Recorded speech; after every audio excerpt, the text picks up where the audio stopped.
Bienvenue, nous nous trouvons ici dans les locaux de CCI Campus, sur le Technopôle de Metz. Les économies d'énergie sont évidemment à l'ordre du jour. Que nous sommes soumis, comme tous les bâtiments qui ont une surface supérieure à 1000 m², au décret tertiaire. Donc dans ce cadre, on est à des obligations de réduction de consommation énergétique à l'aube 2030, 2040, 2050 de 40, 50 et 60%. Vraiment, c'est des locaux tertiaires et on s'est appliqué à nous-mêmes ce qu'on enseigne d'une certaine façon aux entreprises en disant comment avancer, comment on fait. Alors nos équipes en fait ont travaillé très en amont pour se dire quels sont les postes sur lesquels on peut travailler.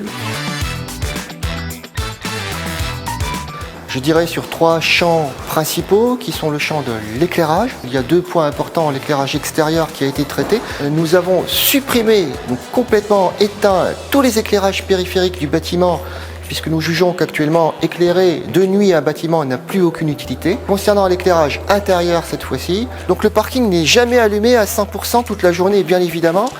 On maintient un éclairage de sécurité d'1 tiers et nous sommes passés comme dans l'intégralité du bâtiment maintenant, en éclairage LED, le chauffage, bien évidemment. Nous sommes devant notre système de régulation du chauffage et de l'éclairage du bâtiment.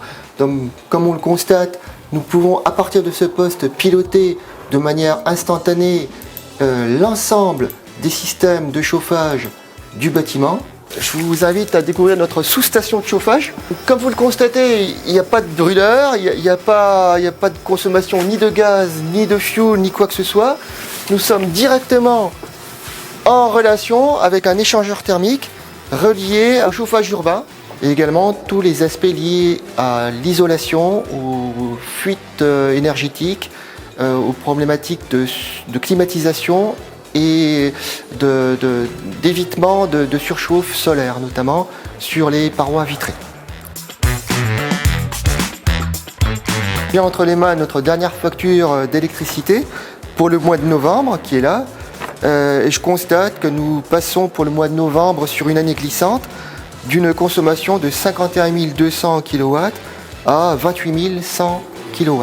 Je pense qu'il y a une vraie prise de conscience aujourd'hui de chaque génération de se dire wow, il faut que ça change. Le sujet est prioritaire, il faut s'en occuper immédiatement. L'idée est de trouver, dans le contexte actuel que nous traversons, des parades en termes d'équipement qui optimisent la baisse des consommations et également qui évitent d'avoir un coût d'investissement trop important, voire inamortissable.